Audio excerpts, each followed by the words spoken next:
controlled by Coastal North, and they will quickly get the first 2 points of the game. Kelly, Moore, Carnes, Gross, and Laverne all on the floor to begin with for Baton Rouge. Meanwhile, a turnover on the first possession for the Bears, whose closest link to a victory was a 2-point loss to Holmes in their last outing. And those are the ladies who will be on the floor for North. They're the same 5 that began the last time we were here. Murph, Slaughter, Goodman, Hall, and Thomas. And very quickly it is a 2-bucket and might soon become a 3-bucket lead as it's dropped in by Keys after the steal. And a 6-0 lead quickly in this one for Coastal North. Shot a little bit too strong. The rebound belongs to Murph. Brings it to the other end of the floor. Goodman, nothing there. Baseline cut off by Gross. Hall's got it back into the corner to Goodman. Bringing it baseline, spin move around Gross. Shot no good. And the rebound grabbed by Laverne.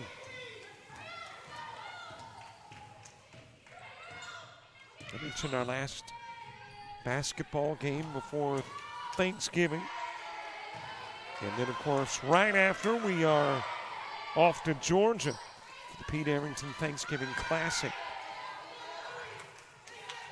which will feature, 2 teams from Florida. And I believe it is 3 from Georgia. Hall with a miss on the 3-point try. It is rebounded by the Coyotes.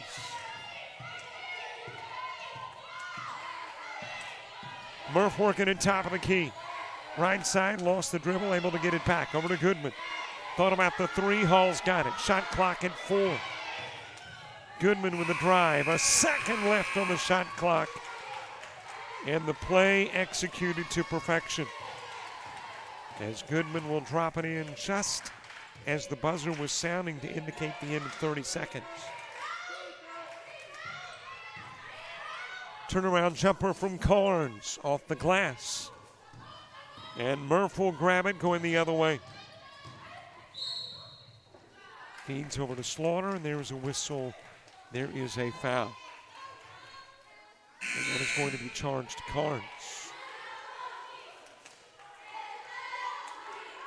Non-shooting foul. It'll be brought in from the baseline. Carnes and Laverne coming out of the game for Baton Rouge. Zeron Davis is in. And also checking into the ball game, Olivia Davis.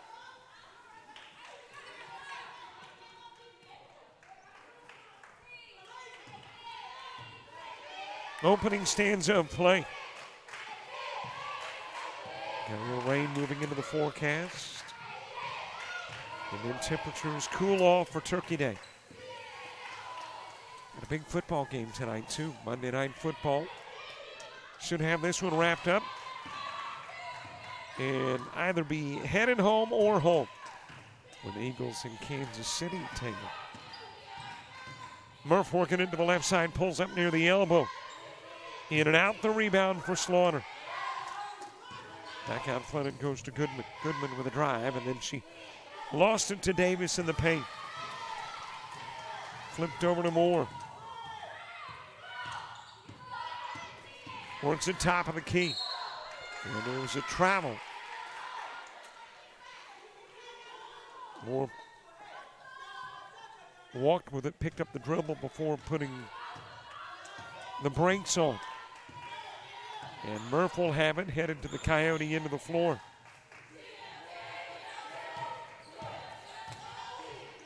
Goodman over to Hall. Key putting up the perimeter two, off the rim. Slaughter had it, lost it. And it will go out of bounds off Hall. So the Bears with possession. Well, the first game in Alabama after Thanksgiving. Right back here in Monroeville.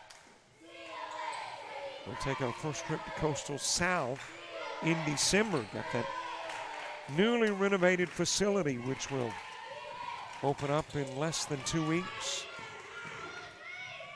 Moore with a jumper, it is short. Loose ball retrieved by Slaughter. She'll take it to the other end of the floor and lose it out of bounds. And it'll be Baton Rouge basketball. Baton Rouge 0-5 coming in. And against ACCC teams, they are 0-1. Have only played Bishop State. Kelly with a miss. Murph sending it to Goodman. And she will get fouled. Going for the basketball was Gross, instead ran into Goodman.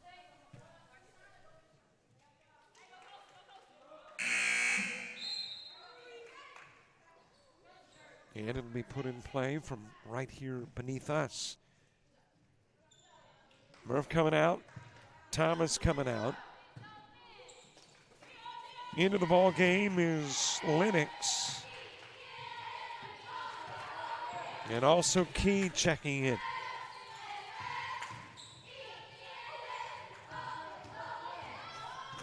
Loose ball and Davis has it. And there's a foul. Hall reaching in, actually trying to get the basketball, but got Hall. Got Davis. And that will be the first Coyote foul of the contest put in play to Davis. As I mentioned, got a couple of Davises on the floor.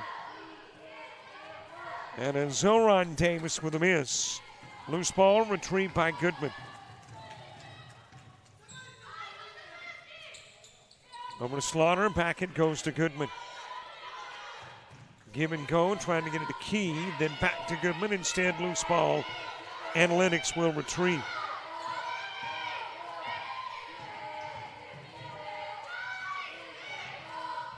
Slaughter with it, and she will ask for time to avoid the turnover. As you see the shot clock winding down to 3 seconds left. We'll take a break too. Quarter number 1 in an 8-2 contest.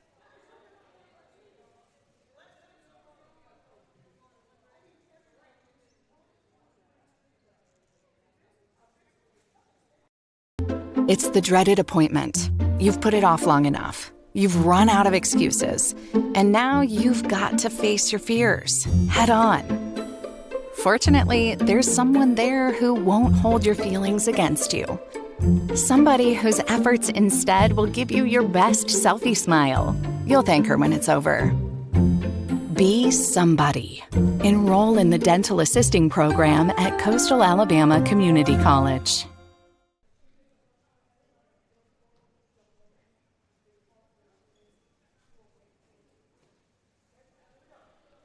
Well, you're looking at nothing but goose eggs on the clock. That's because we have lost our clock.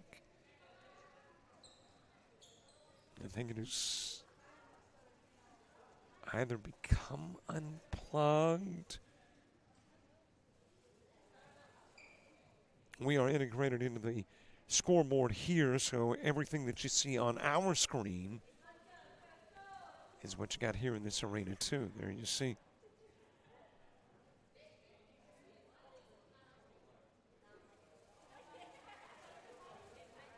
And there you got the return briefly.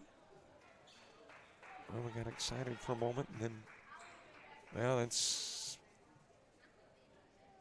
on for the moment. While they work on some technicalities in the house, let's take a break and come right back.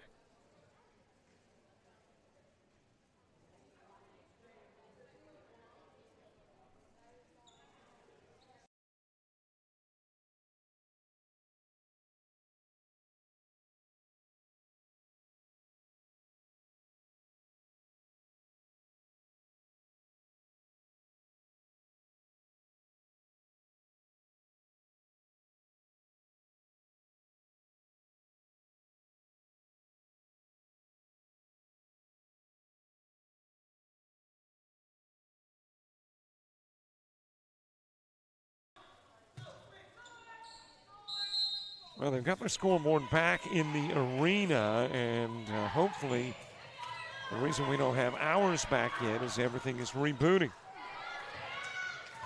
In an 8-2 ball game. And we got a whistle on this side of the floor. Let's see if it is clock related.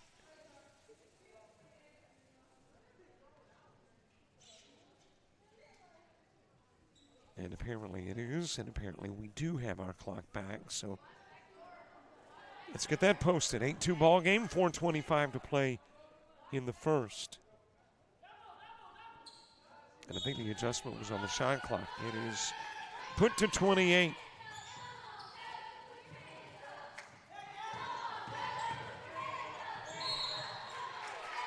Got a foul as it's brought down low by Moore. Lennox was in the neighborhood, and she committed the personal. And Moore, a 62% free throw shooter, will head to the stripe.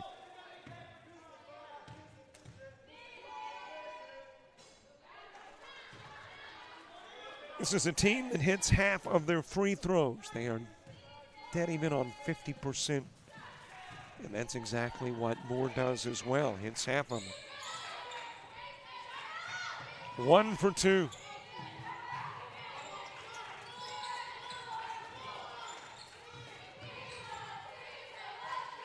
Out front in Coastal Lennox. Puts up the 3 ball. It's an air ball. Able to get it back. Goodman off the glass. No good, but she drew a foul from the backside. And Goodman will go to the stripe and shoot.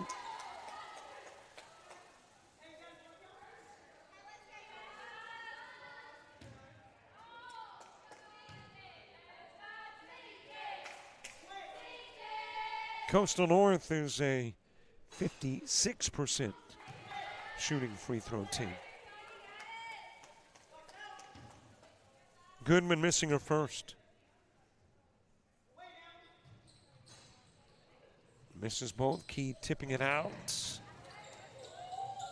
Back it goes underneath the Key. Key with a miss. Loose ball still in the hands of the Coyotes. Whipped into the corner to Hall. Off the rim, no good. It is Kelly who's got it.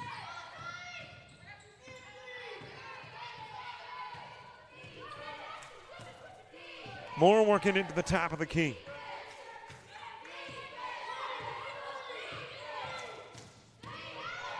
Drive down low, able to swat it away was Hall. Loose ball grabbed by Key. And then Key got grabbed by Kelly.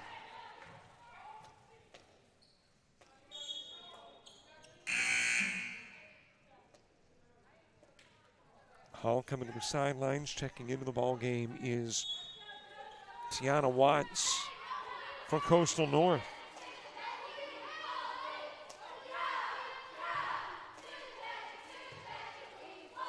North has cooled down since an early start that saw them score 6 points within the first minute.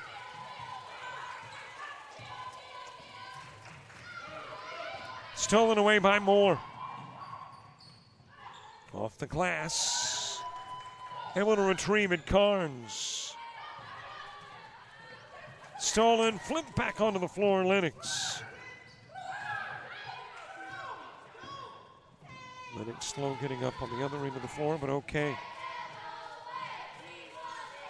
More over to Davis. Davis with a miss on the 3. Slaughter's got it, gives it to Lennox. Underneath, Key with a miss. Trying to put it back up and drew the foul. Well, only a single game tonight.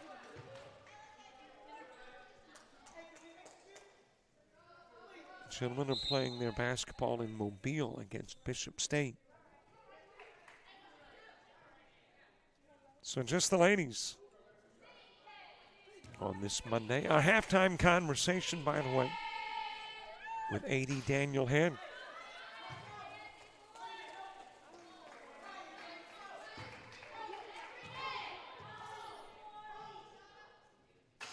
Key 0 for 2. That's 4 in a row missed by the Coyotes at the stripe. Put up underneath, but there is a walk before the shot from Carnes. And We're going to stay stuck right where we are for the moment, 8-3.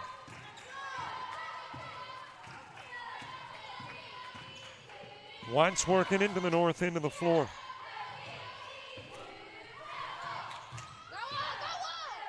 And it's Tajay Young who is in the game now for North.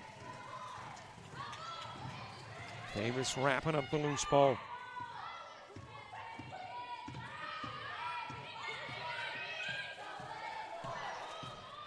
Davis at the timeline, Goodman with a reach in. Over it goes to Elena Cox, who is checked into the game. Back to Cox. Shot clock into single digits as Moore backs it out. Puts up the jumper off the glass. I don't think they got rim. And you got a shot clock violation. Got glass, no rim. And will be Coastal North basketball. Key coming off the floor. Thomas checking back into the ball game for Coastal North.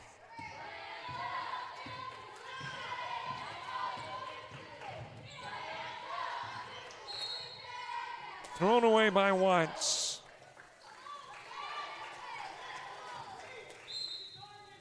Here comes Murph back into the ball game. And Watts will exit.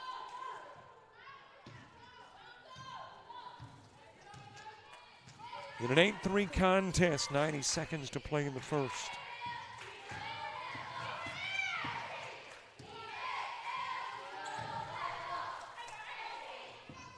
Over it goes to Moore, picks up the dribble, feeds into the paint to Flowers. She'll go to the glass, off the glass and rim, not there. Davis had it, lost it, stripped away. Goodman feeding to Thomas. And Coastal North first to double digits at 10.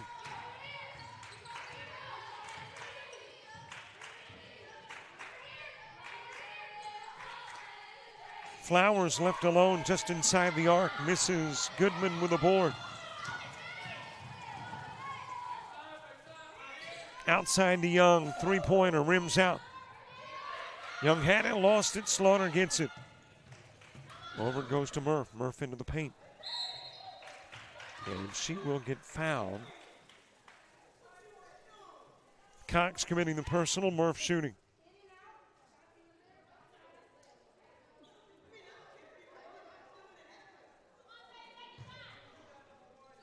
.32 seconds left in the quarter and 30 seconds on your shot clock as Murph will head to the stripe. A 59% free throw shooter. Breaking that string of 4 misses and hits a couple.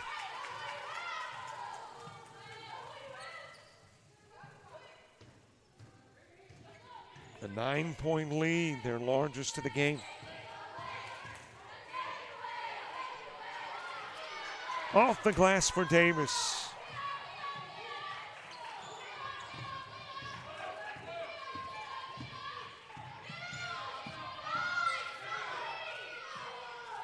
Into the corner, left open is Goodman, brings it baseline. Out front it will go to Murph, she'll launch the three off the rim. And Thomas trying to swat away the round ball from the grasp of Flowers, commits the foul.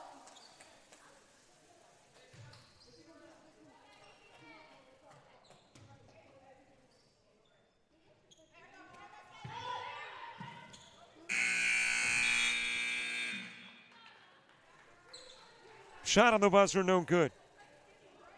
And we have played a stanza. And after one, a 7-point Coyote lead.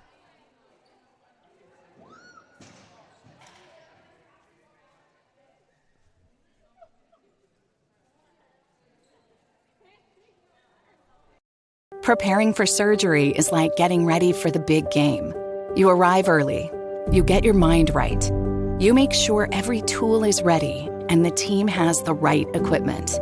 Your patient may never know your name. They may never realize that somebody cared enough to ensure all the little tasks were done right. But that's okay. You do. Be somebody. Enroll in the Surgical Technology program at Coastal Alabama Community College.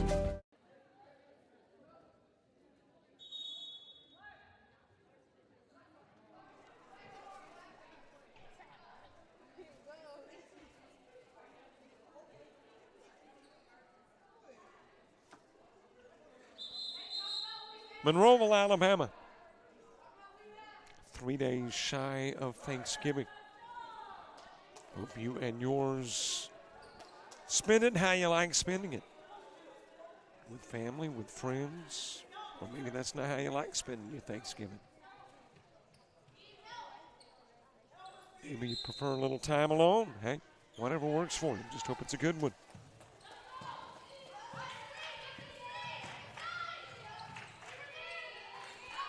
And may it be filled with plenty to eat and a lot of sports to watch.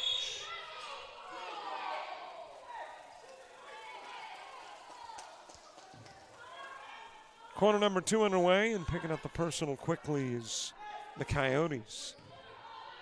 In a 7-point ball game, it's been as much as 9.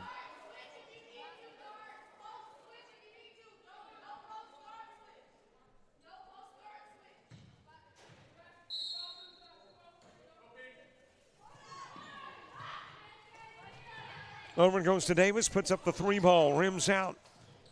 Slaughter snagging the rebound. And tried to get it over to Murph and threw it away. It will be Bear basketball. Well, the stands here, if you're saying, hey, I watch quite a bit of Coastal North basketball and it looks a little different than it typically does, that is because the stands on this side are tucked in.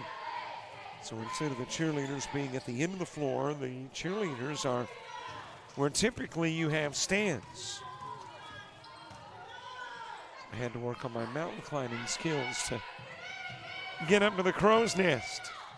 Actually, getting up's not bad. It's getting down. It's a little more difficult for these older fellas. That'll go out of bounds. Last got the fingertips of Moore. It will stay Coyote basketball.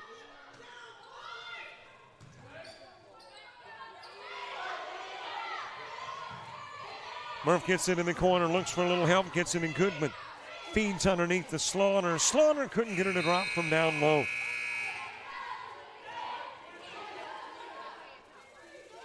It'll go out of bounds, though, having touched a Bear. And Slaughter will come out of the game. Diane Grace Nelson checking in.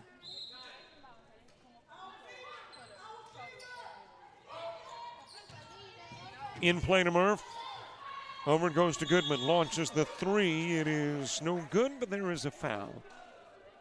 And it's committed by Moore, meaning Goodman will go to the stripe shooting 3.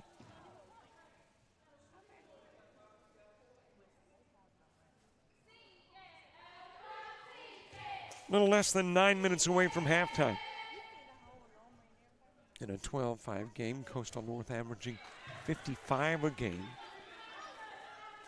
Baton Rouge averaging 10 less, 45 per contest.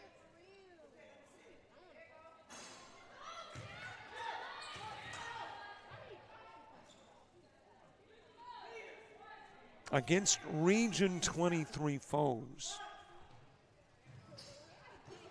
Coastal North is 1-2. Rebounded by Nelson. Handed over to Murph. Murph steps inside the stripe. Not there. Rebound grabbed by Carnes.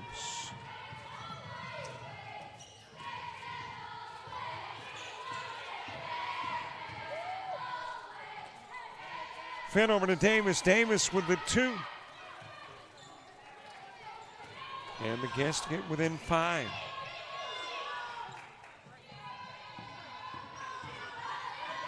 Young feeding it over to Murph.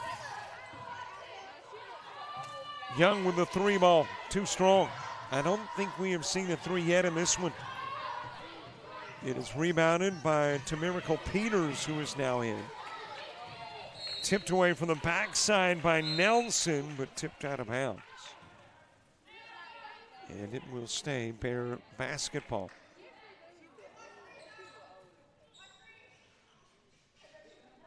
Goodman coming out of the game into the ball game. Trinity Crane.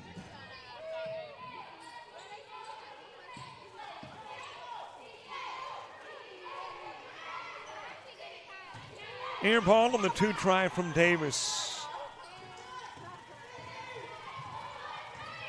Crane picking up the loose ball, gives it to Young, brings it to the other end of the floor. Murph backing it out to near midcourt. Finn over to Crane. Works to the stripe to Thomas. Turnaround. Dropped in. Lead goes to 7. As we creep up on the 7-minute mark.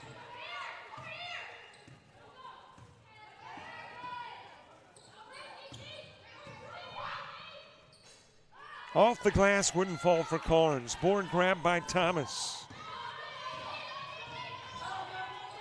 Murph will rock it over to Crane. Crane with a miss. And that will go out of bounds off Nelson.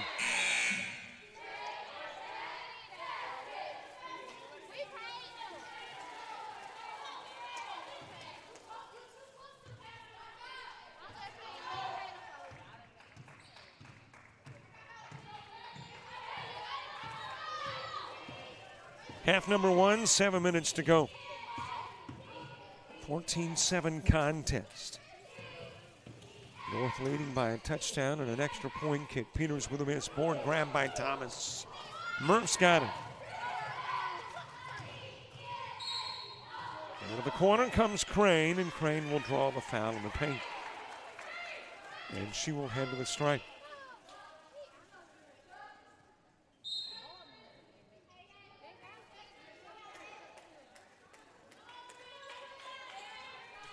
So Trinity Crane shooting. Crane a 37% free throw shooter, averaging a couple of points a contest. Hey, thanks so much to Daniel Head and all the folks with all the Coastals for the opportunity to be able to bring you Coastal North, and of course we bring you Coastal South basketball too when it happens at their house. Hasn't happened in Bay Minette this year, but will soon.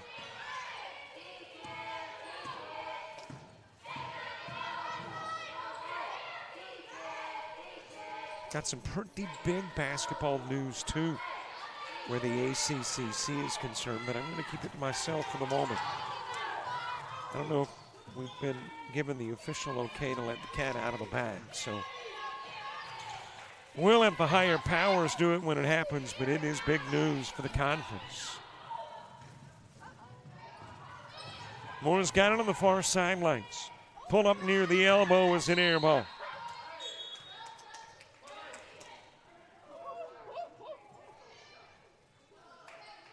Young going off the floor into the ball game for North is Kyria Ross.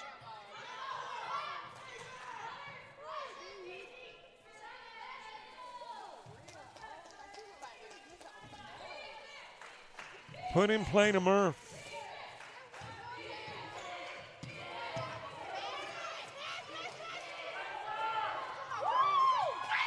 Excellent execution. Crane, though, couldn't finish. Got the board back.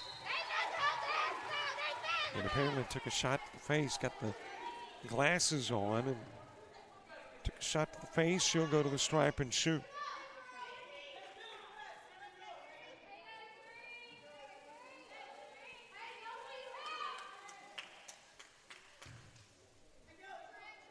So Crane back at the stripe. And will miss the first of 2.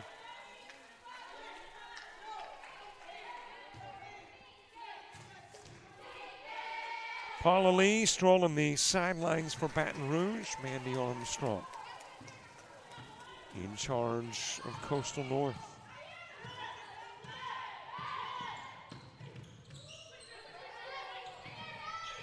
Coming out of the corner is Davis. Back to Davis. Whips one down low to Laverne. Back into the game. Davis. Perimeter 2 not there. Murph with the board. Zips it to the other end of the floor to Crane, and Crane will wind up drawing the foul.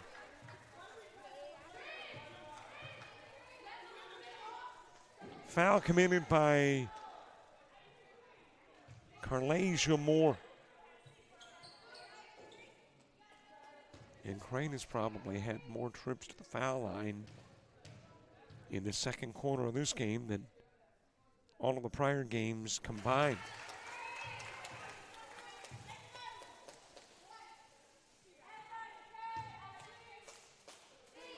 trying to rebuild the lead to 9 and match the largest of the contest.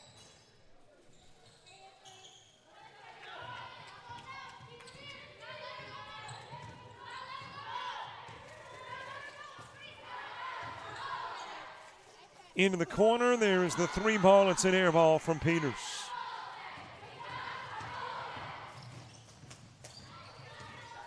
Coyotes trying to take their largest lead, stripped away from Murph, but out of bounds. And there was a timeout on the floor. So we'll take the break too. We're about 5 minutes away from halftime. And the Coyotes with a 17-9 advantage.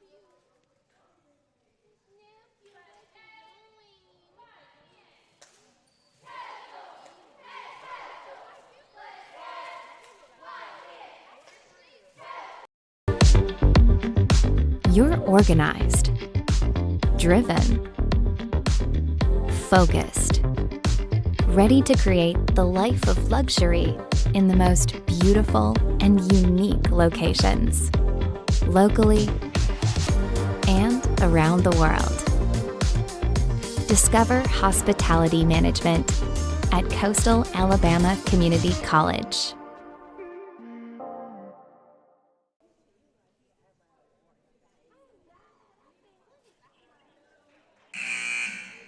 Well, from very young to, I'm not going to say very old, I'll just say my age.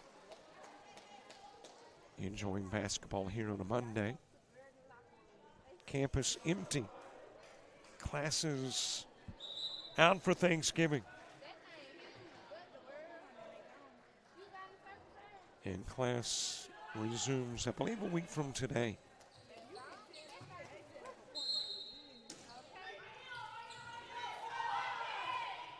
Put in play to Ross, and Ross an easy 2. And there is the first double-digit lead of the game, the largest of the contest for the Coyotes.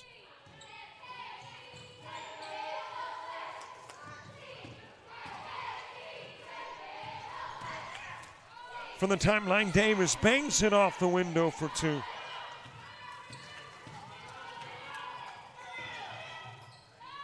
Into the corner to Ross. Ross feeling it. Got the 2 previously and says, hey, let's shoot again. That's a long 2.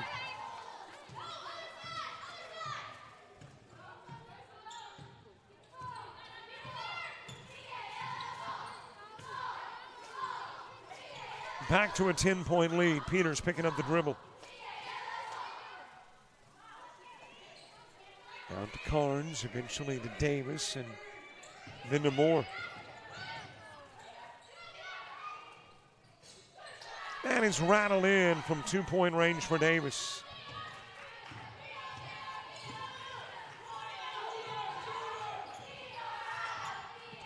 Toss going down low to Keys, and then it'll go out of bounds off Keys. Now you got 5 Coyotes coming in and 5 Coyotes going out. Hall, Watts, Thomas, Slaughter, and Goodman all back in as Crane, Ross, Key, Murph, and Nelson go out.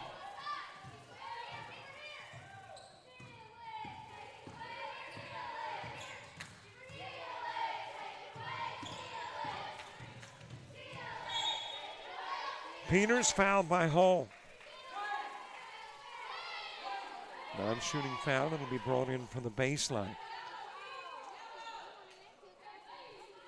3:28 to play, half number 1. In a 21-13 contest. I wouldn't say low scoring, but this team's not a long way away from what they would typically score in a half. 55 for the Coyotes, which would mean about a 27 or 28-point half. And for the Bears, an average of 45, which would be about a 22, 23-point half.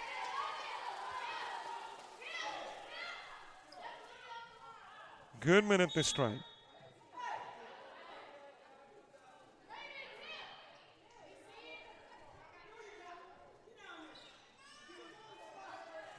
to the sidelines. In comes Flowers for the Bears.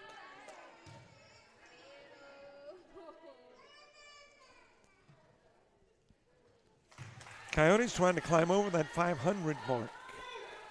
4-4 coming in, 2-3 at the house, trying to even to their home mark.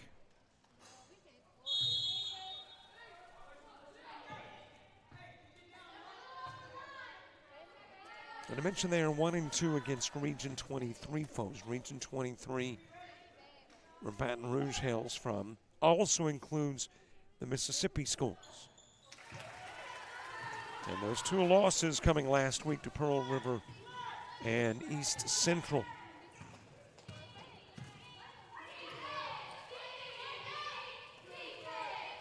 Their Region 23 win was against Delgado.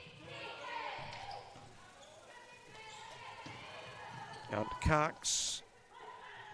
Davis feeding it back over to Flowers. She'll drive, lean in, and draw the Thomas foul.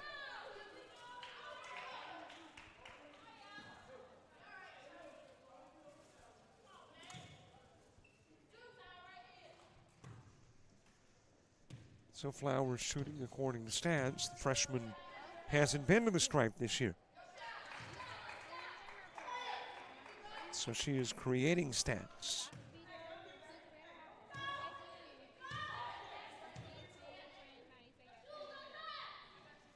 And gets both. So the season percentage is perfect. Over to Watts.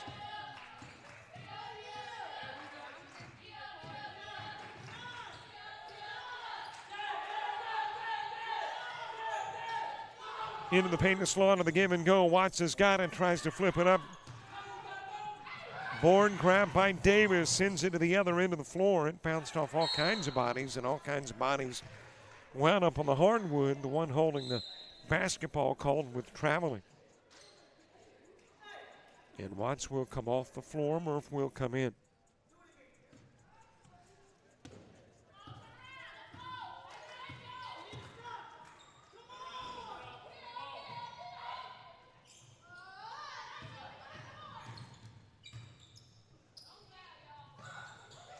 Goodman, I'm not sure who that was intended for. Maybe Slaughter. Bears, they'll have it. Davis picking up the dribble in the corner, reaching in as Goodman, trying to take it away. And indeed, the Coyotes will on the jump ball. So the possession arrow pointing to the other end of the floor.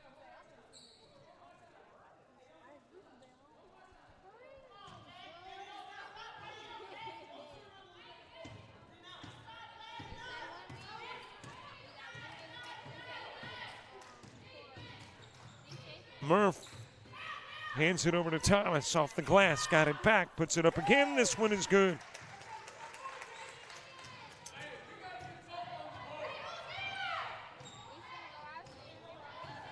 Both teams looking to establish a little momentum going into the locker room at halftime. That is off of Thomas and out of bounds.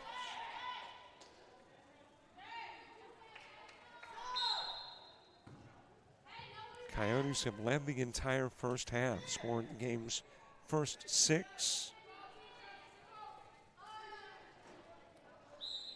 And as close as it has been since then was 5.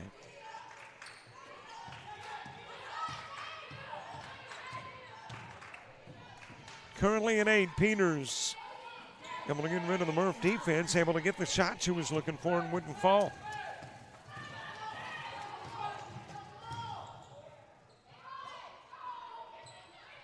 Loose ball, Thomas able to retrieve.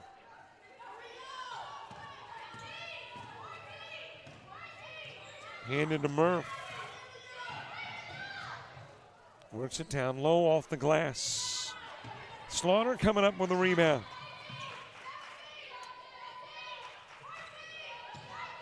Over to Goodman.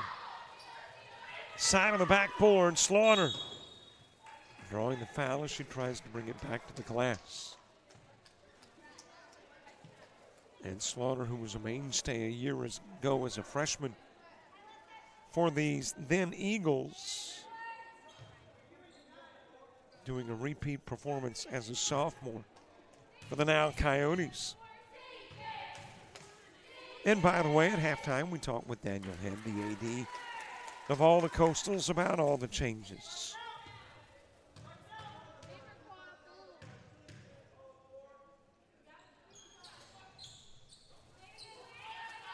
Rebounded by Flowers off the Slaughter miss.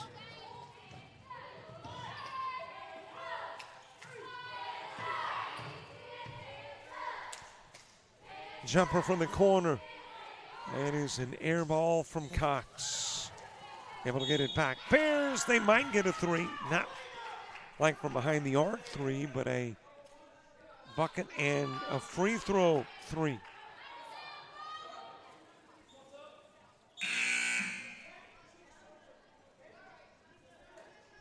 Key coming into the game. Thomas will go out as Flowers heads to the strike.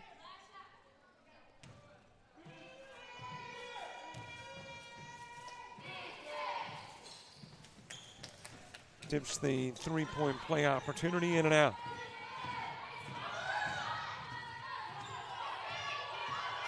Shot clock off. Coyotes would like to take the last shot of the half. Over it goes to Murph. Puts up the jumper with 5 on the clock. Rebounded by Davis. Lobs to the other end of the floor, but that does it for a half of basketball. And at the half, the Coyotes with a 7-zip lead. Well, we promised you the conversation with Daniel Head, the AD of all the Coastals. That's what we've got for you at halftime.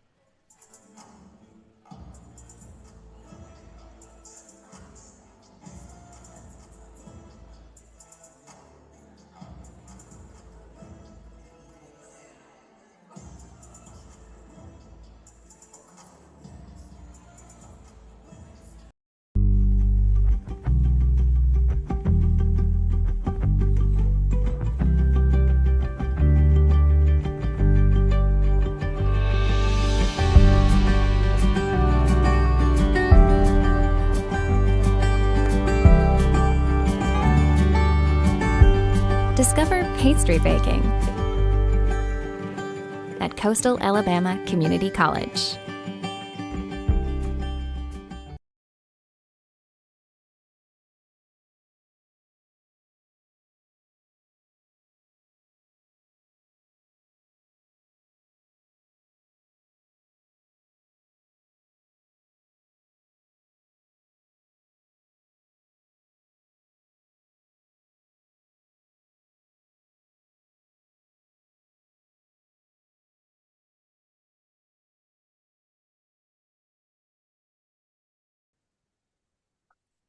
It is halftime. At least we are airing this at halftime, but we are also airing this on YouTube, and it's not halftime there. So I guess we'll just say it's a conversation with the AD and all the Coastals, Daniel Head. How you doing, Daniel? Oh, I'm doing great, Robert. Thanks for having me on today. Hey, it is a delight, man. You have got to have a really busy schedule, and I think today's probably indicative. I mean, you've been at all the campuses that play sports, and, well, you've been to 2 of the 3, and the third is coming up. But you've also got a lot of construction work going on at Coastal. So how are you balancing all these different tasks? It's just another day in paradise. We've got I balance everything because we have a great staff of coaches that run their programs at a high level, and so they make my job a lot easier. I just am kind of go and try to facilitate things for them and provide opportunities for them to do the jobs that they were hired to do. So, we've got a lot of things happening. We've had a lot of things going on, college-wide over the last year or so with some changes, and we're excited about the new look and some of the new facility things we have going. And it's a great time to be a Coastal Alabama Coyote. There are so many changes going on. I'm delving into my brain as to which one to hop on first. Let's start with the Coyotes. Okay, so there used to be Sun Chiefs, there used to be Warhawks, there used to be Eagles, now all Coyotes. How has that transition to a new mascot been? Oh, it's been incredible. The campuses, the communities, the student athletes, the coaches, everybody's bought in, and they see. I think they've finally, there was obviously with change, there's always going to be some apprehension, and there will be some resistance. But we had a good team that worked together to implement the change, and with a partnership with Rare Design and with our PR marketing department. It was just, they made things as easy as possible, and they've done a lot of when people start seeing the new look and the new logo, and I mean, we've already won some state and national awards with the new logos. It's just been a great, exciting opportunity, and the kids are really embracing it, and we're just excited about the future. I like the new look. I like the new logo. The question I've got to have answered is, let's go back in time, because I'm assuming that when you go through this process of determining what is going to be that final one name that represents all campuses, that there's a discussion of a variety of names. So how were the Coyotes the final one decided upon? Well, like I said before, Rare Design was they're a company that's what they do. They do branding and logo designs, and what's unique about their company is they kind of like to tell a story, and they want to learn about the organization. So this was a long, thorough process where they came in and they interviewed community members, alumni, students, faculty, staff. I mean, everybody that's been involved that would have an impact with the college, and they kind of wanted to understand what were some of the trends and what were some of the familiarities and what with all of our athletics and the communities and some of the characteristics, because obviously when you design a brand, you want it to represent some of the characteristics that you feel your organization has. And so through that, they determined some of the consistent things were loyalty and familial, but also intense and things like that. So they gave us a lot of direction to tell that story. And when we did release the rollout of announcing the name and all that, we had a video that kind of explained that process and it explained why. And I know you aired that, so you've seen it, but yeah, that is a lot of where that comes from. And then we kind of had a few different options that we were talking about, and there were some rumors about different things, but we settled on the Coyote, and it also is a very prominent member of the community here. I mean, you can ride down the road at night, or you go, a lot of people hunt, live around rural areas and heck, populous areas these days where, you can find coyotes roaming around, and they have a lot of, cool characteristics. And then once we decided what we wanted to go with, their design team just did a phenomenal job on the look, and we couldn't be more pleased. Obviously, we're limited at halftime because I think we probably can go through a couple of halves on the information about things going on in Coastal. So let me hop over to construction. A lot of renovation going on, and specifically having an impact on play in the gymnasium is the work there at Coastal South. So when do you think that gymnasium will be available? Right now, we are planning on there's some games on the schedule in early December. I think it's December 3rd, 4th, something like that. We will be in the gym for those games. I actually just spoke with the project manager today. She's in Bruton. She's with another facility another facility improvement in Bruton that we've been doing with the HVAC unit here, and she assured me that everything was on track for basically when we get back from Thanksgiving break, to be able to at least for most of the building to be accessible, but for all the for practicing and games and all that. I mean, I went in yesterday. The bleachers are in, the floor's down. It looks great, and so it's really proud of all the work and all the commitment. And there's been a year of a lot of people having to adjust and work around it. And that's a little frustrating, but you'll take a little bit of a frustration for a year to have long-term, a nice long-term solution. For those of us who have not had the opportunity yet to go in and take a look around, what are the differences? I mean, do you still have at South that band stage on one end and the crow's nest about mid part of the floor? Is that still part of the makeup? I don't think so. No, I think the crow's nest probably still there. The band stage is gone. It's just the bleachers, we've got the gold chair backs. They look really good in there with the black frame. It's the floor. We got a couple of neat surprises there on the floor that we don't want to reveal right now, but it's a really cool look there. It's just real clean and new goals assemblies, motors on the things that lift the goals up. I mean, and the bleachers were pushed in yesterday, so I didn't see them pulled out. Like I said, they just installed them last week, so that was my first opportunity to go in and look. So I got to kind of get a sort of a preview, but not a full functioning preview yet. All right, let's hop outside of Coastal and into the conference where there's now two divisions, 1 and 2. You've got a Coastal that's a 1, you got a Coastal that's a 2. How has that been thus far? I know it's very early, and as a matter of fact, really some of the teams just now beginning division play, but how has that been?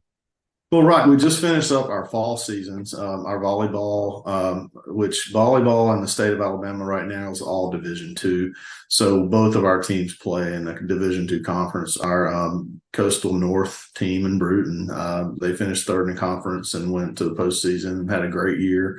And finished strong there. Our men's and women's cross country teams in Bruton. Our men's team is actually compete at first year program. We finished 4th in the conference in the regular season tournament, and we qualified for nationals. So first year we're headed up this weekend. Coach Nims and her crew, they've just done an outstanding job of just taking on the new program and going out and working hard, and they're going to be competing in the national cross country meet this weekend in Huntsville. So that's another just unheard of accomplishment for a first team year program. So we're excited about that. Now we're rolling into basketball season, which that's where the D1, D2 really starts to affect. We have our Monroeville Coastal North teams are Division II. Our Bay Minette teams are Division I. So they'll play in different conferences. They actually play each other in non-conference also, and they've already played once in the non-conference. And actually, the women play tonight.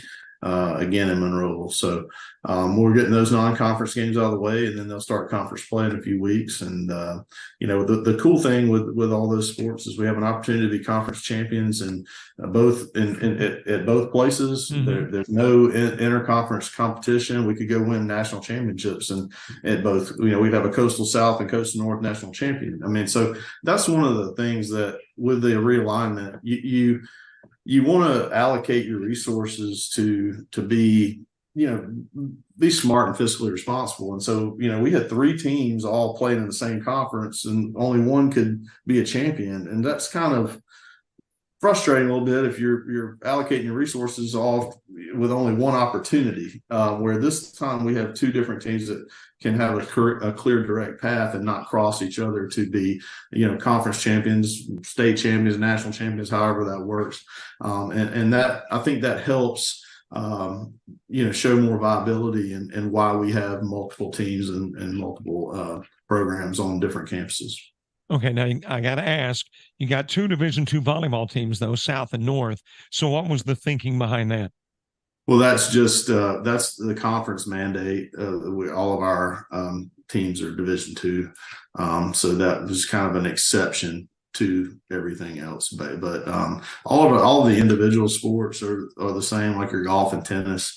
But those are more of your individualized sports. The only major team sport like volleyball is the only one where we have the same, and that's just due to there's not an option for the conference. With international play being a Division I.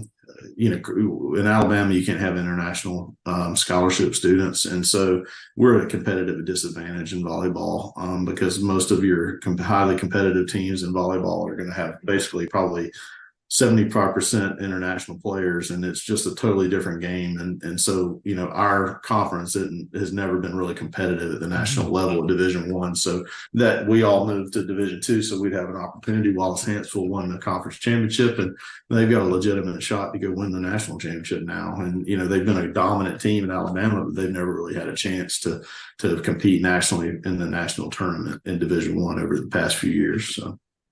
Daniel, had always great talking with you. We hadn't conversed since last year, so I wanted to get you on the air so we could find out the latest in regards to Coastal. Great job. Love the Coyote logo and how that has transferred into a great athletic look. And we'll talk again during the course of the season. That's great, Robert. We're proud of it, and thanks again for all you do for us. It's a great partnership that we have with JockJive, and just do a first class job, and we're proud to be able to have partner with you guys and have this relationship. Thanks, Coach. All right, have a great evening. You too.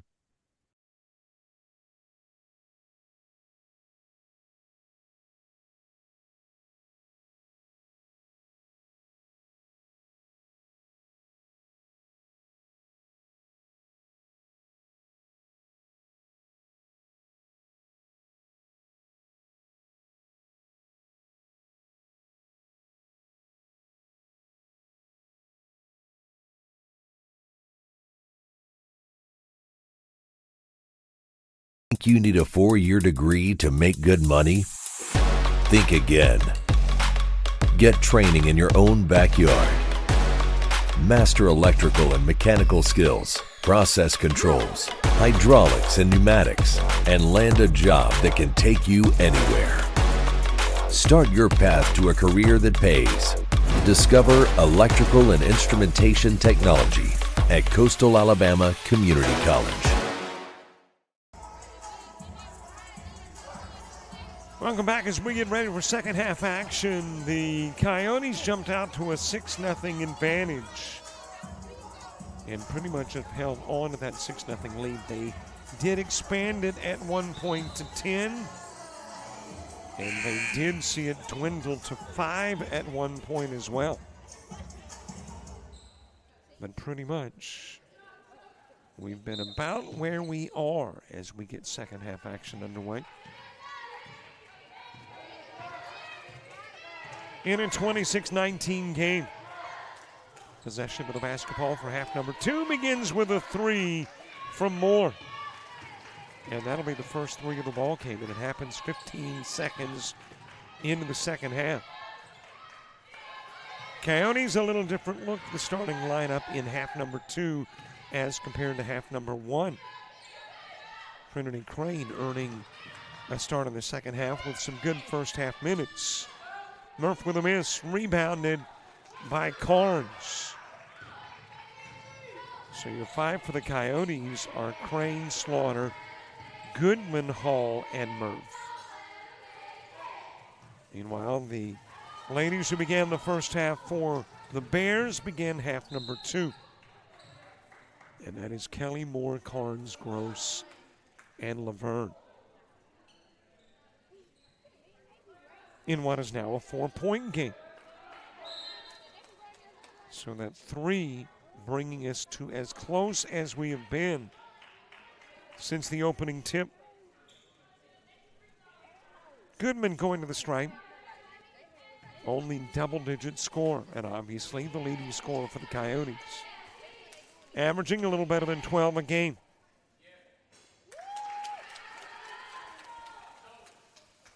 And the Coyotes certainly hoping to improve upon their first half free throw shooting and three-point shooting. Don't have a 3 thus far in the game. Had a long 2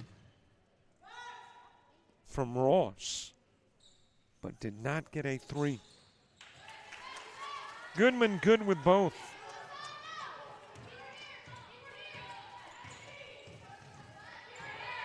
And it's a 6-point game.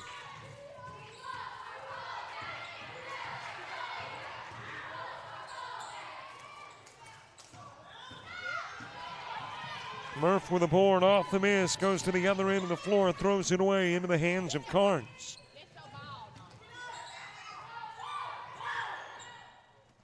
Into the corner, 3-ball from Davis, no good. Slaughter with it. Back over it goes to Murph. Straight to the glass for Crane, not there. The rebound from Carnes.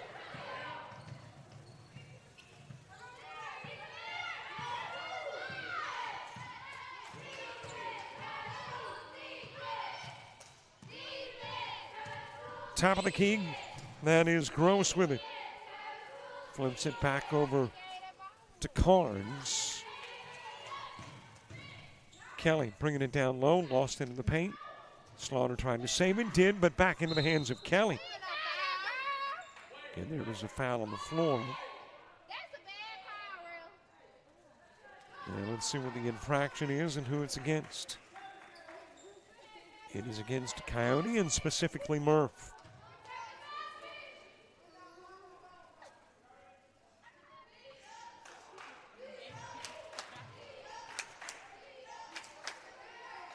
So it'll be brought in from the baseline.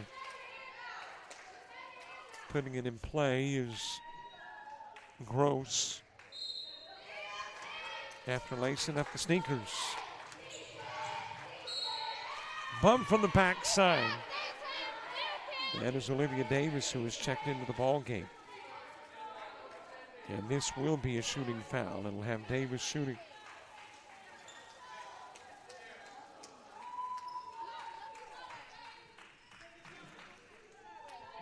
Next outing for Baton Rouge happens on the 28th.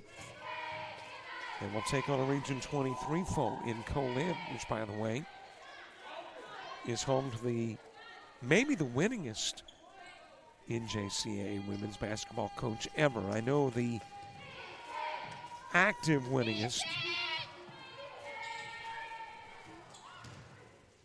Davis with a miss. And eventually with it is Hall. And, of course, that is Gwen Young, by the way. And Colin. Coastal North has off until the 30th. And that's when they will face Pensacola Christian.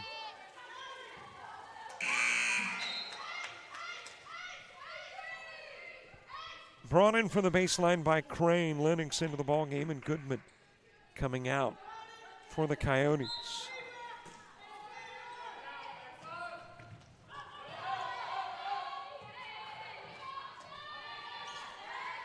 Crane with a miss.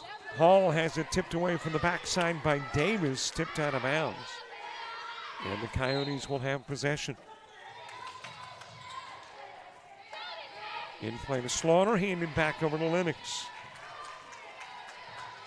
In the corner to Crane, down low Hall. Back it goes to Crane, Lennox. Now Murph with the top side. Shot clock at 2, 1, and you got a walk. Might not have mattered. Buzzer sounded that represented the end of 30 seconds, so the shot clock was about to give the ball back over to the Bears anyway.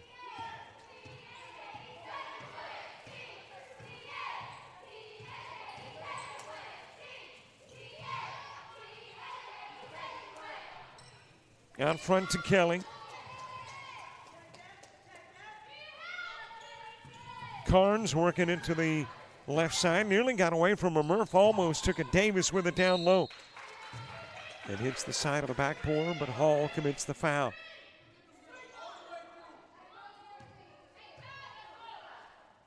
And Davis back at the stripe.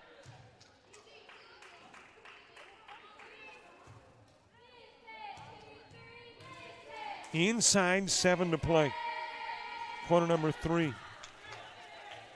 Olivia Davis, a freshman, shooting 33% of her free throws, averaging 7 points a game. Kelly, the only double-digit scorer on average for this Bear team, averaging a little better than 11. Murph for 2.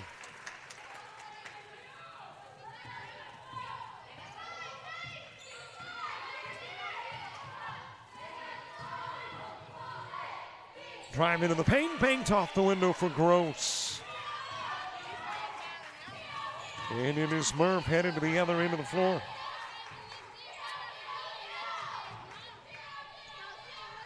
Into the corner to Crane. Crane wants three off the glass. It is Carnes with a rebound. Trying to dribble through traffic was Gross. Loose ball. Picked up by Kelly. Given back over to Gross.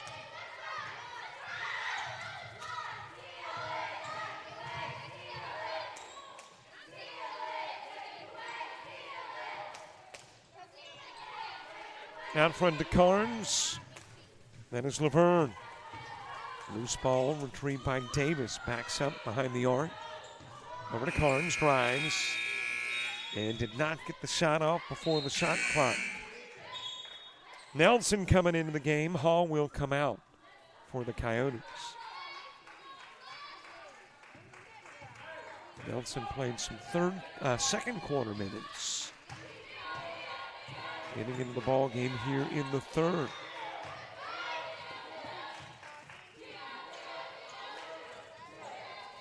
Down it goes to Nelson. Into the paint. Slaughter. Swatted away from the backside by Carnes.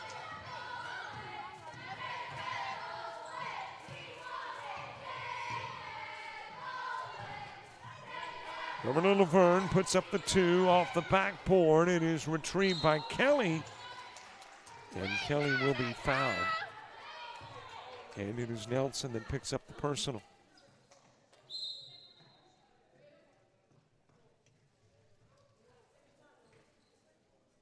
So Nelson the foul and the leading point producer for this Bears squad.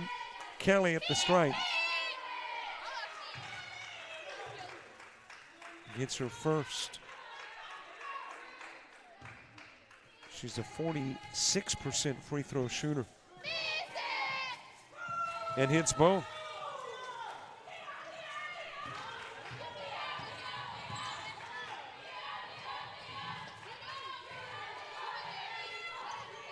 Out front it goes to Murph. Back to a 4-point game. Inside 5 to play in the third. Crane just lost the grasp on that basketball into the paint. Able to get it back. Slaughter. To Lennox to Murph, and Murph for three.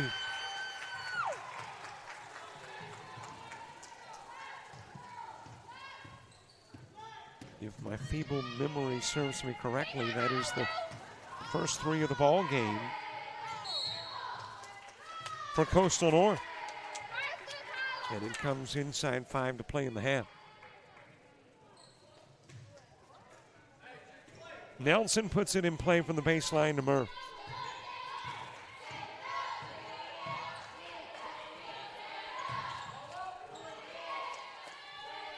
From the elbow, it's banked in by Lennox.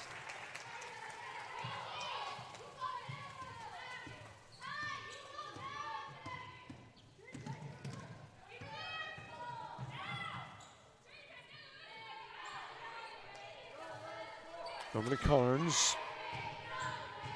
Given to Kelly. Kelly with a drive, and she'll drop it in from 6 feet out. Paula Lee will ask for a timeout. Bears make it a 35-28 game with a little less than 4 to play in the third.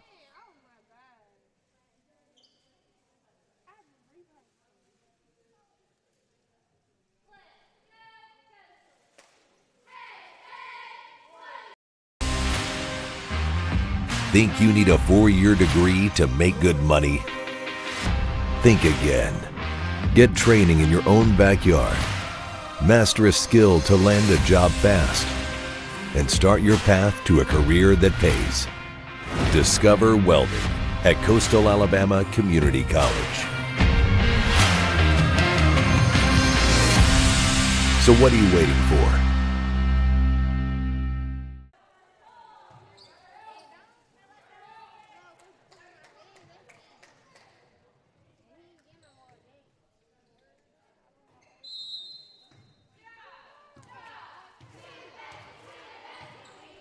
Seven-point ball game, inside 4 to play in the third.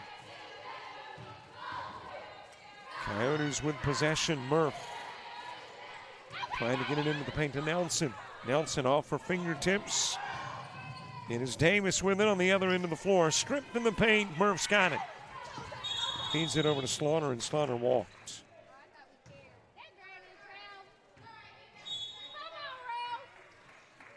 Here comes Thomas into the game. And Nelson will go out.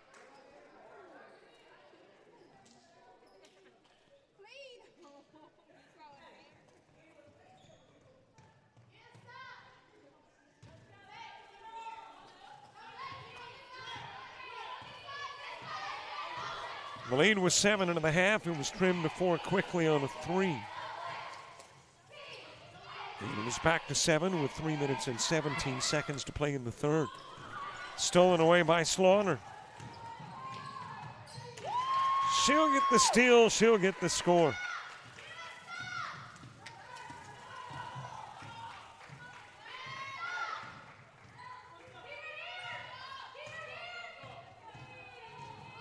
Backed way out front by Gross. Zips it into the corner to Peters, who is now checked in. Carnes into the paint.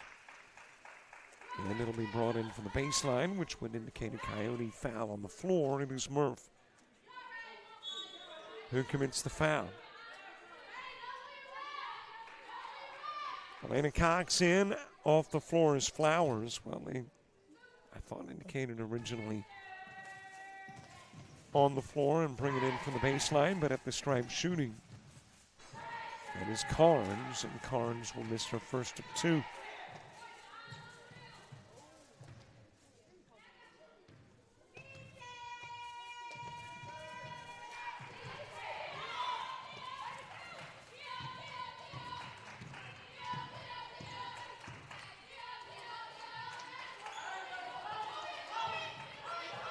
Over it goes to Murph at the timeline, right side. Outside it goes to Lennox, trying to get it down low to Crane, and it is stolen away. That is Peters with it, brings it to the other end of the floor and draws the foul.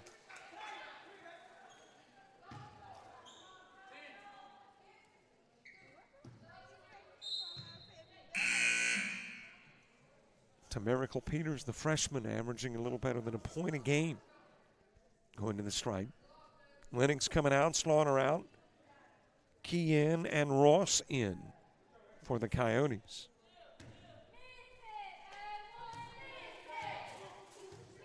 .229 left to play in the only game of the night. Men playing in Mobile against Bishop State.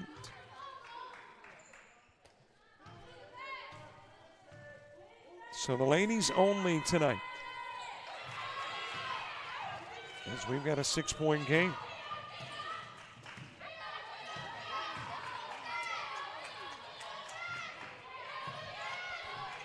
Over to Murph, trying to get it quickly down low to Thomas, tipped away and then stolen away by Carnes.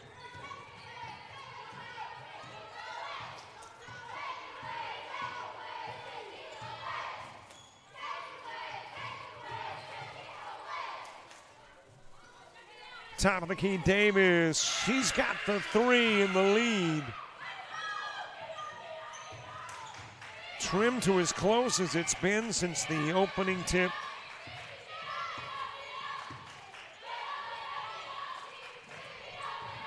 Down low it goes to Murph. Murph falling, had to get rid of the basketball. Does to the wrong jersey. Cox has got it. And gives it back over to Ross, and Ross will make that. Gross will bring it down the floor. Murph stealing it. Crane's got it. Into the paint. And that will go out of bounds, having last touch to bear. And reminder that we'd love to have you as a friend, follower on Facebook, TikTok, Instagram, Threads, and what's left, Twitter.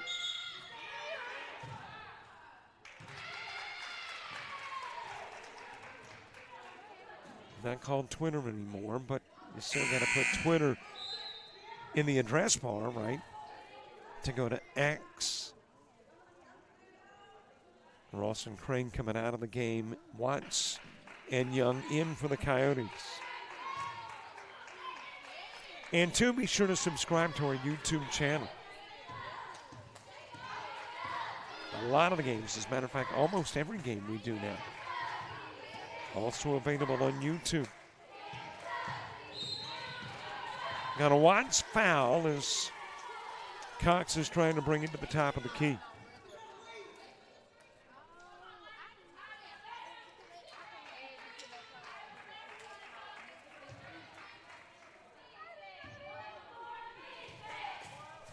So Elena Cox will shoot. She has been perfect at the stripe this year coming in. Playing in her 5th game of the year.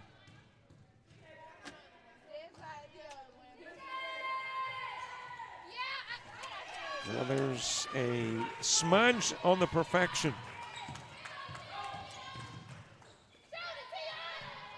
Watts off on the 3. Murph saving it, but off of the leg of Key and out of bounds.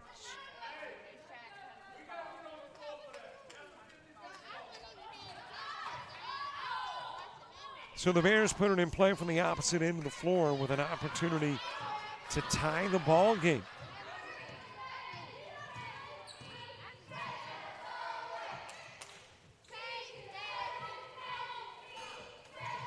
For the elbow, no good. Watts with it, trying to get the rebound, and committing the foul was Carnes.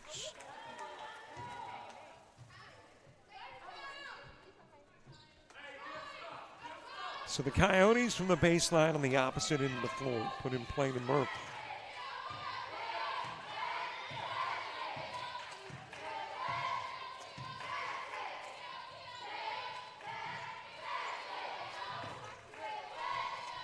Over goes to Murph, works the top of the key. Young's got it. Back over to Murph, back over to Young.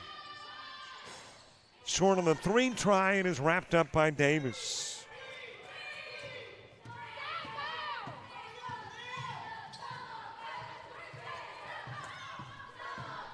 Gross. Over goes to Davis, shoots the 3 off the rim. And the putback not there in time. The lead was 7 at the half. It will be 2 going into the 4th.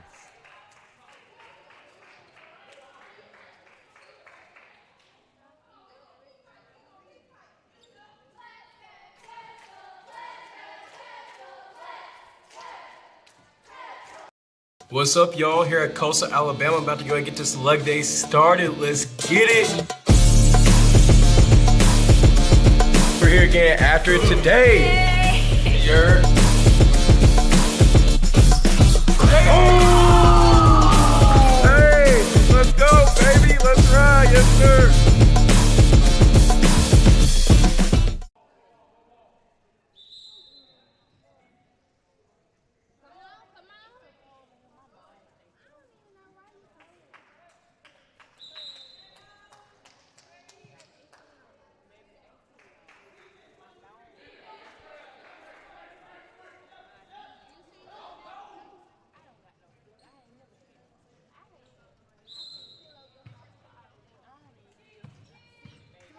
We get the 4th stanza underway. And barring OT, this will be it. Murph into the corner. Perimeter 2 from Watts, rattles it in and out. It is rebounded by Carnes. Takes it to the other end of the floor and ties the game at 37.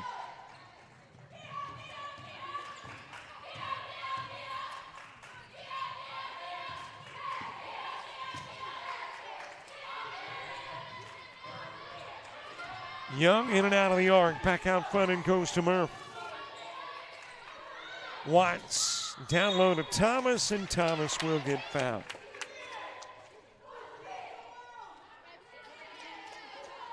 And Thomas will shoot, trying to break the 37 all-time.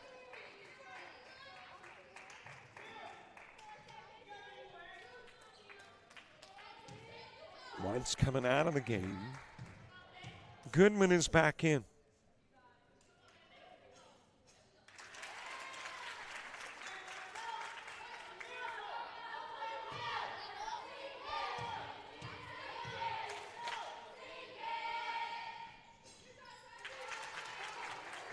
Thomas with a perfect trip to the stripe. And nearly tripped heading to the other end of the floor, but she is okay.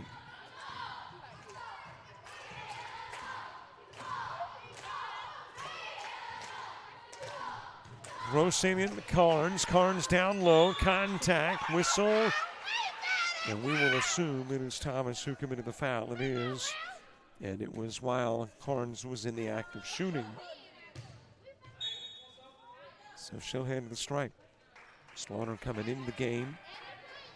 Thomas coming out.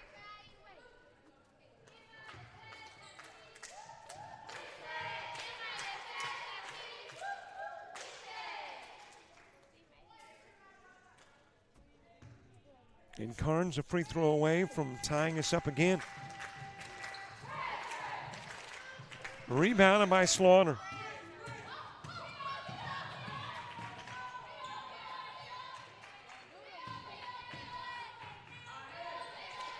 Murph over to Goodman. Back out front and goes to Murph from Goodman. Key with one miss. Key with two misses, but there is a foul, and Key will have a chance to expand the lead at the stripe.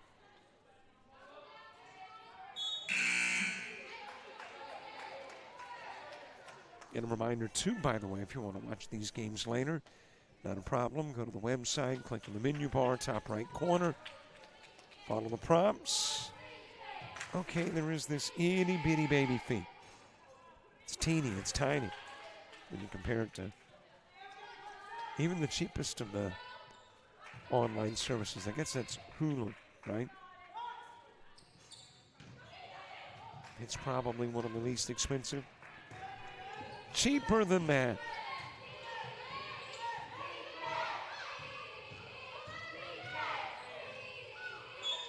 Trying to feed it down low, and is thrown away by Moore.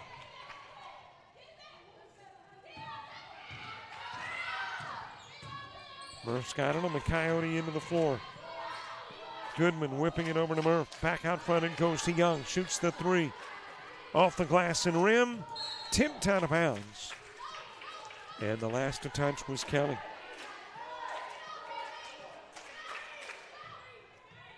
So the Coyotes put it in play from the baseline.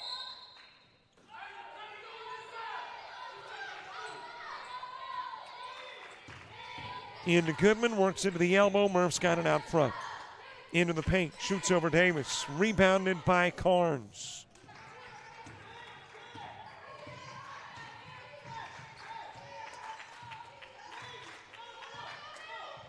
And Baton Rouge trying to do something they have not done yet in 32 minutes.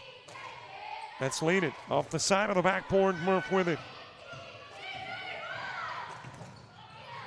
To the other end of the floor, too strong, the rebound. Slaughter trying to get the put back, and she drew the foul.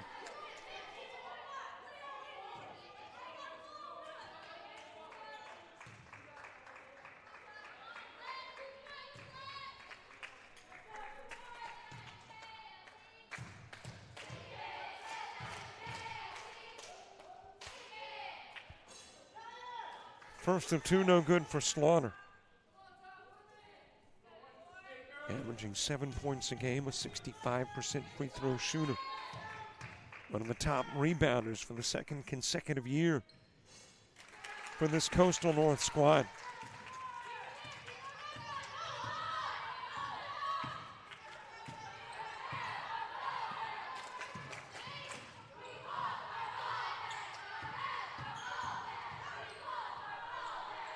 Kelly over to Moore.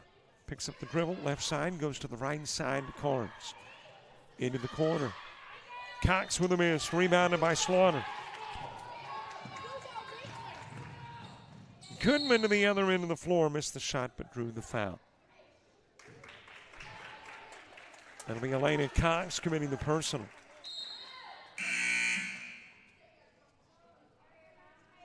Davis out and Gross in for the Bears as Goodman heads to the stripe.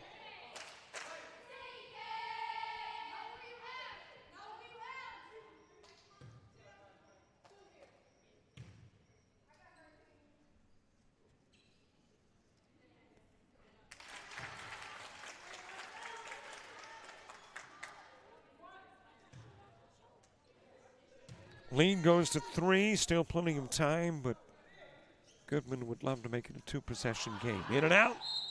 Key the putback. Key got fouled. Key has a chance for 3.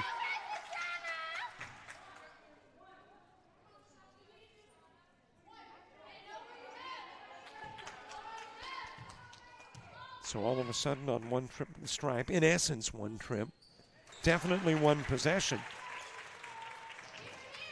You turn it from a 2-point game to a 6-point contest.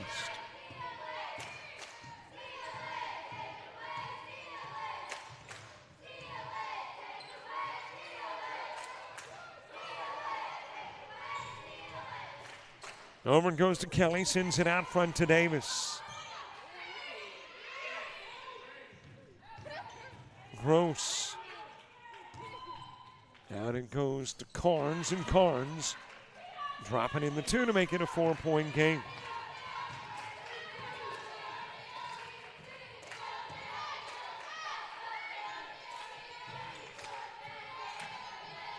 Goodman lobbing to Murph. Bringing it down low, switching to the right hand. It's no good. Slaughter will pump Kelly and knock Kelly down and commit the foul. It'll be non-shooting. It'll be brought in for the baseline on the opposite end of the floor for the Bears. And Davis to do the honors. Puts it in play to Gross.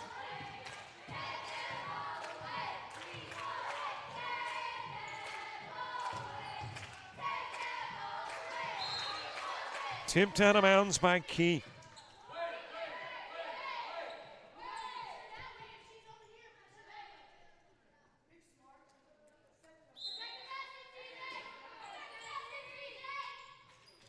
Gross puts it in play, does so to Moore. Murph tried to steal it away, couldn't. From the top of the key. And it's Kelly with a miss, rebounded by Davis, looking for a little help. Finds it out front in the form of Gross.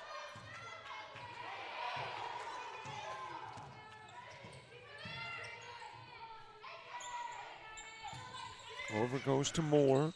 Puts up the jumper. Trying to rim it, couldn't. One shot no good, 2 shots no good from Davis. Battle for the loose ball on the floor. And you got a jump ball, and the possession arrow will keep us on this end of the floor.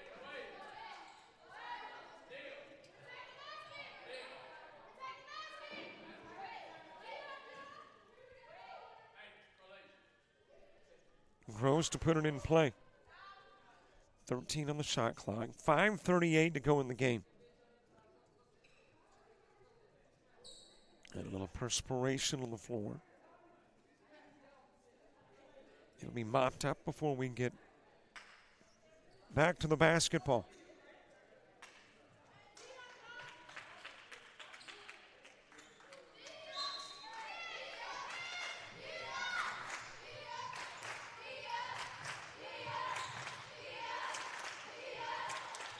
And there's a bump by Slaughter. Pass goes to Davis, and Slaughter, a little too much body on it. Commits the personal.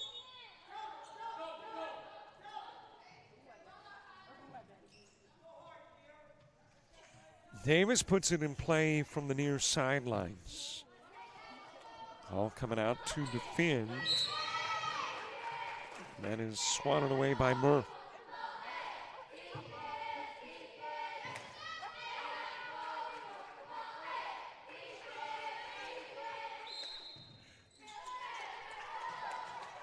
Davis again puts it in play.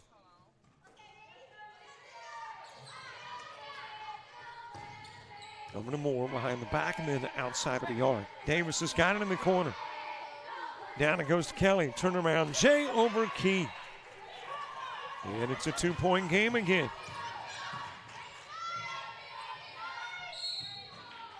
Quick toss down low to Key. Bumped by Davis.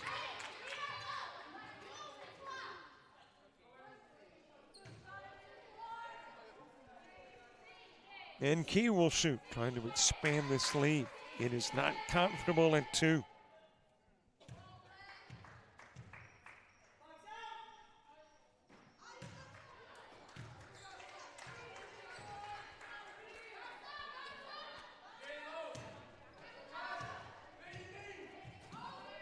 Second Key free throw.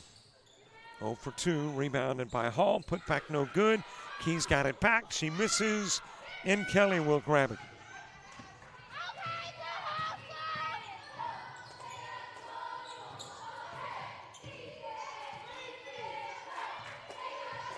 Gross backing it out to near midcourt.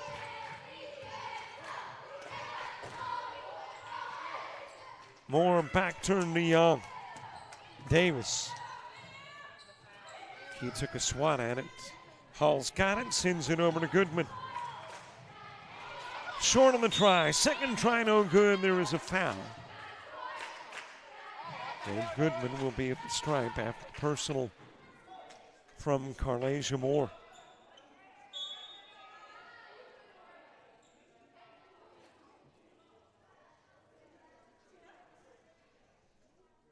So Murph shooting in a 2-point game with 4:36 to go.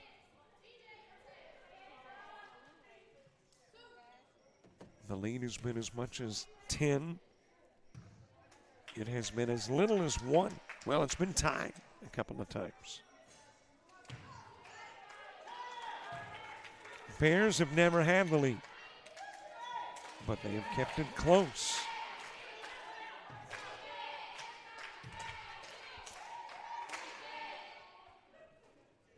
And Goodman, 1 of 2.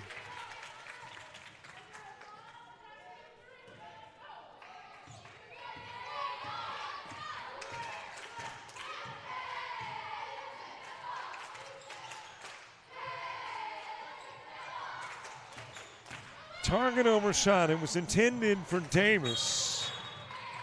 And then you got a double dribble by Young on the trip down, and the Bears will get it right back.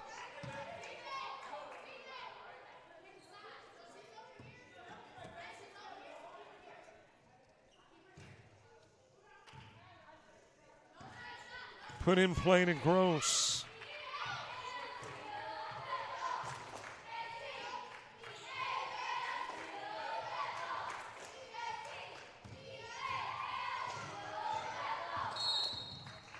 And one too many hand checks from Hall. Commits the foul. It'll be brought in from in front of the Baton Rouge bench. Bears have got a bit of a drive before they get to the house tonight. I'm guessing about a 4.5, 5-hour trip.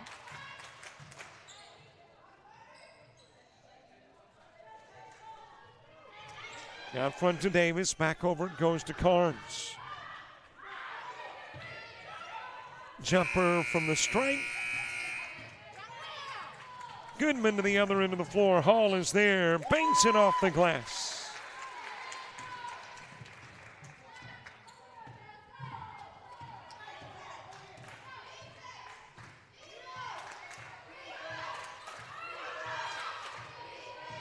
Gross right near midcourt. Young defending. Over it goes to Kelly. Moore flipping it back to Gross. It is a Carnes jumper. It's an air ball. Hall's got it. Over to Murph. Trying to whip it down low to Goodman. Tipped out of bounds. And it will stay Coyote basketball.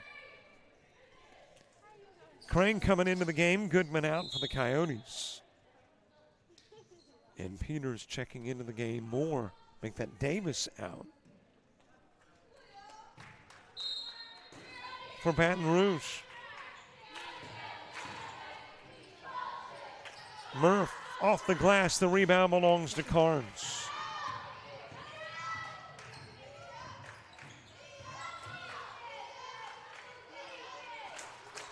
Davis with a miss on the 3 try. Murph's got it.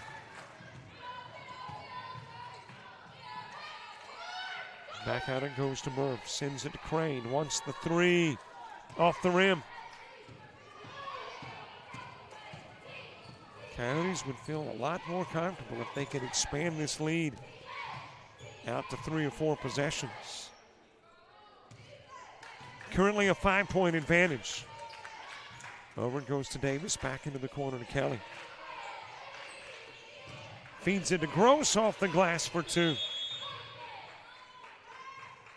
And it is a 1-possession game with 2 minutes, 13 seconds left to play.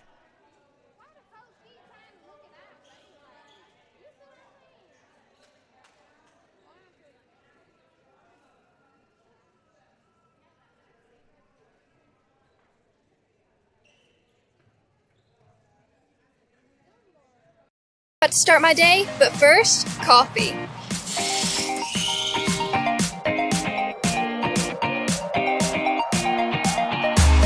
Here with my coastal crew. Woo!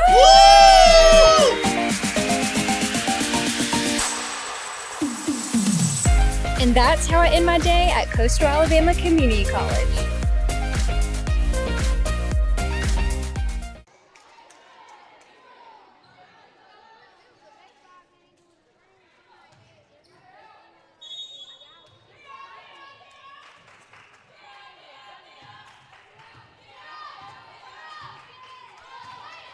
One possession ball game, 2:06 to play.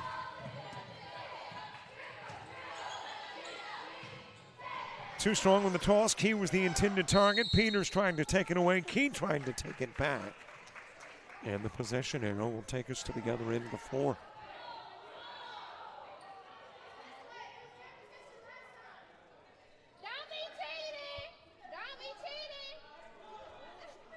Well, now apparently there is a question in regards to the possession arrow. Got it going the other way. But apparently now it's been determined that it will be long to the Coyotes, and that's got Paula Lee, the Baton Rouge head coach, going, hey, wait a minute. Are you sure?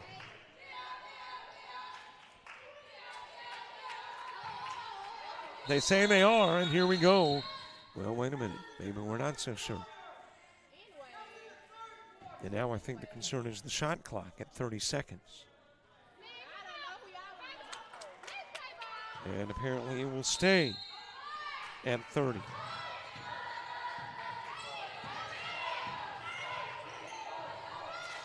Coyotes want to run time off the clock and get some points out of the possession. Young. Out to Murph. Back over it goes to Crane. Screen set by Hall. Crane. Off the glass, off the rim, into the hands of Carnes.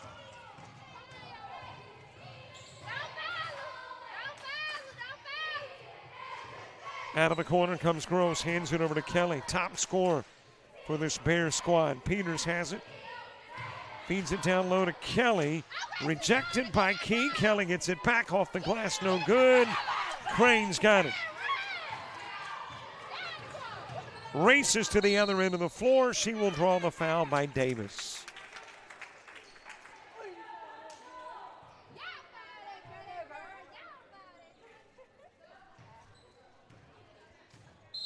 And it'll be Crane shooting. Big free throws, trying to make it a two-possession game.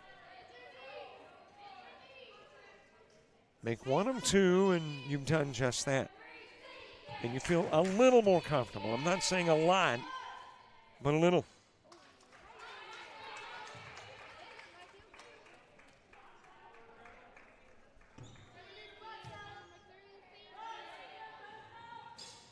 Crane missing both. Key got it. Shot blocked.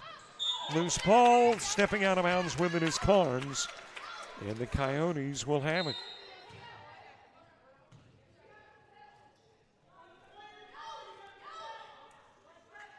Crane coming out of the game. Goodman back in.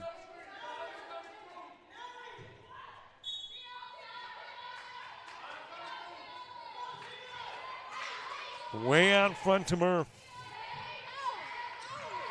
Coyotes trying to run a lot of the shot clock off. Handed to Goodman. She'll drive, lay it up, off the glass and rim, swanning around. And it will be Kelly with it, bumped by Key. And some big free throws coming up.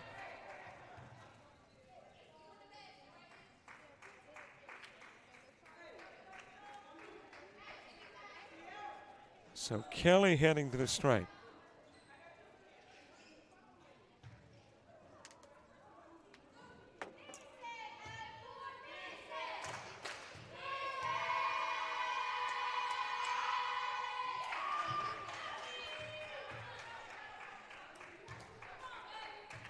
It's a 2-point game, and Kelly trying to make it a 1-point contest.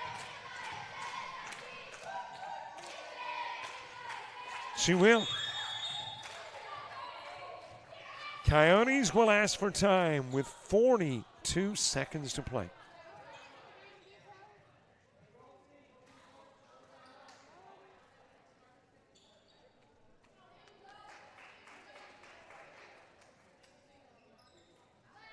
It's early here at Coastal Alabama, but I'm going to head over to the student union and maybe meet some friends, and then I'll head to class.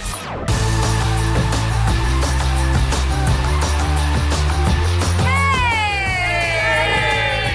I finally made it to class. See you later, Coastal fam.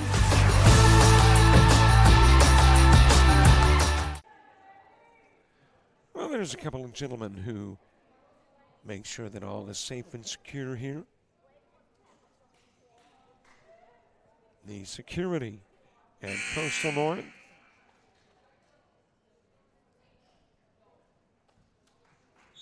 And they may be security. They're big Coyote fans as well. In a 1-point game.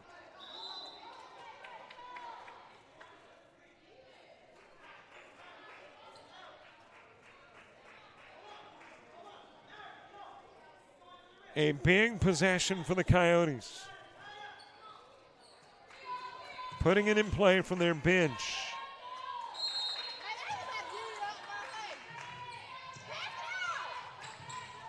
Put in play to Key. Hand it over to Goodman. And now more than ever, Coyotes needing points out of the possession.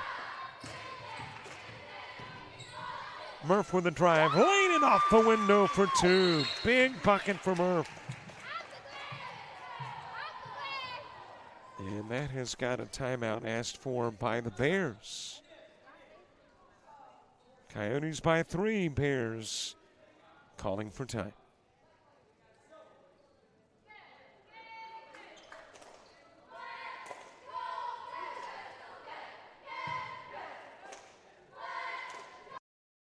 It's the dreaded appointment.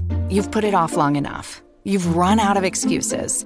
And now you've got to face your fears head on. Fortunately, there's someone there who won't hold your feelings against you. Somebody whose efforts instead will give you your best selfie smile. You'll thank her when it's over. Be somebody. Enroll in the dental assisting program at Coastal Alabama Community College.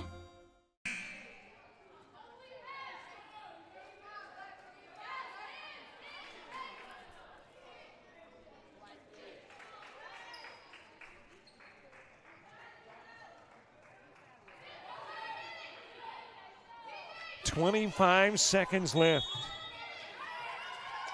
A 3-point lead for the Coyotes. And a steal on the inbounds by Murph. 4 consecutive Coyote points. And it's getting a little more comfortable in Monroeville with 22 seconds left to play.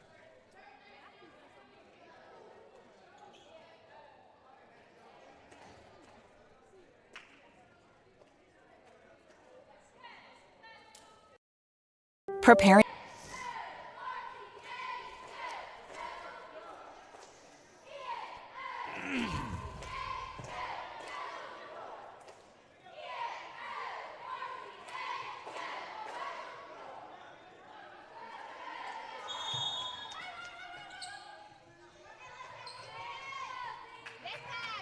.22 seconds left to play in this one. And it is a 2-possession ball game. So time is not a friend of the Bears, and now with a rebound by Murph. Coyotes appear to be on their way to climbing above the 500 mark.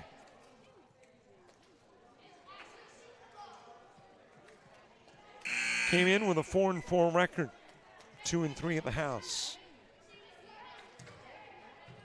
And fouling out of the game is Kelly, their leading scorer for Baton Rouge.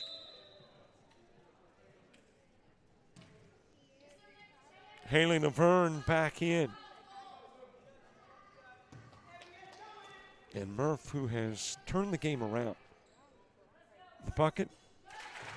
That gave her a little breathing room, then the steal. And the bucket. And now the free throws. And she'll hit both.